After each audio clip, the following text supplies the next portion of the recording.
3, 2, 1. Mr. Death Breath. Hey, what's up? So let's do this. 6 down to 1. Starting at number 4, The Final Destination. Thank goodness it wasn't The Final Destination. That opening sequence is fantastic, and it actually is inspired by the 1955 Le Mans accident. It's pretty crazy. An engine block flew into the crowd, and a lid or the hood of a car flew off and decapitated several people. It was described as a mass guillotine. So, and the crazy part is they still had to continue racing, otherwise they would have stopped emergency services from coming. Anyway, so that is the best part of this movie.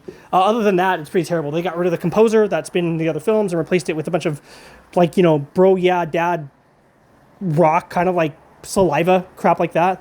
Pretty terrible. The characters feel paper thin. It feels like they had the idea, but it lacked the soul. It's an empty shell. I will say that potential escalator death was something that was cool. And the movie theater death. And what really sucks about this movie is a lot of these things that happen feel like they're not going to happen. Like, what's the likelihood of you being in a mechanic shop and then a compressed tank hits you against a fence and pushes out your body in chunks of the fence? Or how about this one? This is my favorite one that'll probably never happen in a million years. If it does, then I'll eat my hat. Someone is driving a tow truck and they're drinking and the alcohol falls on the floor, but they're smoking a cigarette. And as they're walking, the tow cable falls. It gets caught on their ankle. It drags them. They drop the cigarette out of their mouth and ignite like a freaking marshmallow. That is the dumbest thing ever. This movie's terrible. The humor doesn't work, and while humor in horror does work, it just feels soulless, pointless, and absolutely stupid. Coming in at number 5, I'm going to catch so much flack, and I really don't care. Number 2. Number 2 is horrible. It really is. Oh, Mr. Death Breath. Oh, Mr. Death Breath. Oh, Mr. I don't care. Number 2 is horrible. I'll tell you right now, I love the opening sequence. I mean, that car chase, destruction, derby death sequence, especially the logs. Obviously, we all know the logs. Oh, no, not the logs. That was amazing. Also, lottery winner getting his hand caught in the garbage disposal and then catching a metal ladder to the eye was great. But the rest of it just gets boring. The characters, while they're well written, it just isn't entertaining. Having Clear come back, she could have easily not been there. Would have been fine. Having Alex finding out he got killed by a rogue brick, that's just sad. I mean, gosh, it would have been better if he fell into a manhole cover and got burned on acid. Like, really? They must have really hated him. Like, he gets hit with a rogue brick and he dies. Brick to the face. Like, wow. And then the whole, let's bring a baby to save a life. It just doesn't work. I understand people like it, but that whole story element just makes it really slow and uninteresting. And I will compare Final Destination 2 to Nightmare on Elm Street's Dream Child. When I watch this, I wish I was doing everything and anything else. Coming in at number 4, Final Destination 5.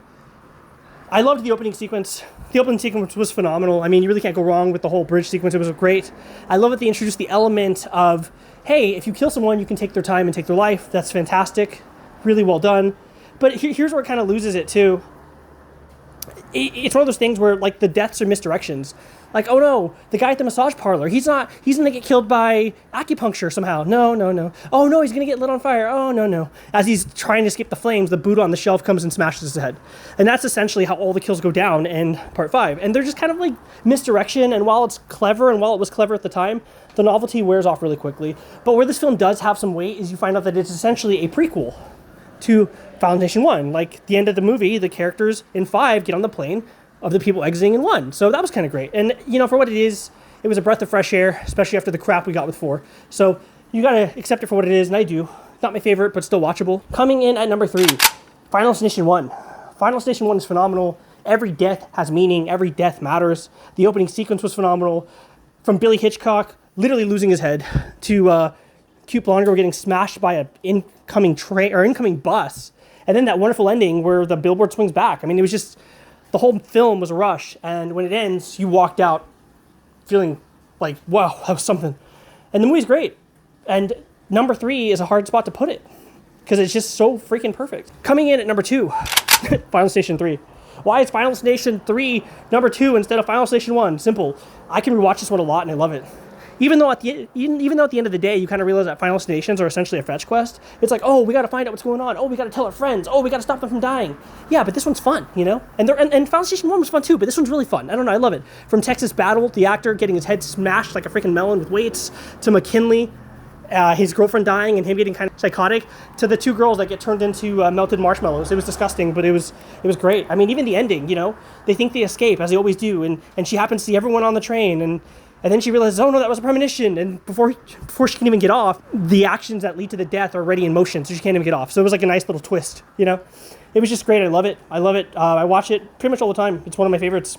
And don't get me started about the whole, you know, the whole roller coaster sequence. It's so fantastic and great. And I love just seeing everyone get chopped up into blended smoothie. Coming in at number 1, Final Destination Bloodlines, aka Final Destination 6. This movie's perfect. It's perfect. And honestly, this whole list, these last 3 movies, 2 and 3 can be changed given on any point, but 1, Bloodlines still stands. Because what it comes down to is none of these movies would exist without Bloodlines. And you find out that all these people are simply alive, living in these movies because their death is cleaning up the timeline. Even like, oh, why does Joe Schmo get killed when Joe A needs to get killed? It's like, well, as Bloodworth said, sometimes things get messy when people interfere. I mean, that's just amazing. You know, the way they justify it. And watching them now, it's fun because you're essentially watching people that deserve to die. And that's before you're like, oh, I hope they survive. You're like, screw them. Let them all die. You know, that's what they get from meddling with Death's plan, you know? So it's different. It makes you root for the villain. And it also makes you enjoy the movie. I will say the opening sequence at the Skyview was phenomenal. Everything about it, even to the little bastard getting it at the end of the premonition and the penny. It was so good. And you know what I'm talking about, that little bastard. You know who that is. The story was good. The kills were good. Richard Harmon, a.k.a. the Goth Boy, was awesome. I always love some positive representation in the spooky community. He was fun, wonderful. And it showed that, you know, just because you look spooky in this way and that way doesn't mean you're a mean person. I mean, even the way it ends, it ends on such a high note, very reminiscent of the first film.